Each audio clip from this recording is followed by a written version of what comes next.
Pourquoi, à la base, avoir donc décidé que les boîtes de carton n'allaient plus être disponibles, puis finalement revenir sur votre décision? J'ai pas trouvé une seule personne qui me dise que c'était une bonne idée.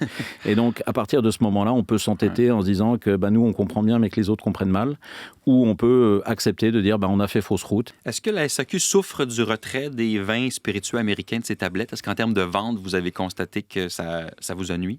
Alors, en termes de vente, on a perdu un petit peu de vente parce qu'il y a des clients qui sont très habitués à certaines marques dans certaines catégories.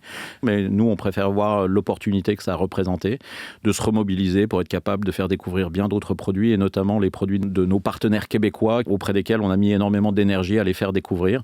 Et on a vu que ça a beaucoup bénéficié aux produits québécois et on en est très fiers. Pourquoi avoir choisi Uber Eats? On n'a pas choisi Uber Eats. On a voulu faire affaire avec une plateforme collaborative. Et lorsqu'on a fait l'appel de proposition à l'été dernier, on a dû constater qu'il n'y avait pas d'entreprise canadienne capable de faire ce service-là. En fonction des critères que vous avez mis, vous demandiez 100 000 comptes actifs au Québec dans l'appel d'offres. Il y a évidemment des joueurs qui n'ont pas ce nombre de clients actuellement. Donc, c'est sûr que ces critères-là favorisaient DoorDash ou Uber Eats aux dépens de d'autres. On constate qu'aujourd'hui, une grande partie du commerce, que ce soit du commerce, je dirais, de restauration, de dépannage, une grande partie de ce commerce se fait sur ces plateformes-là. Donc, on peut se fermer les yeux en disant que finalement, la SAQ n'a pas besoin d'être là. Mais une partie de nos clients souhaitent que nous y soyons.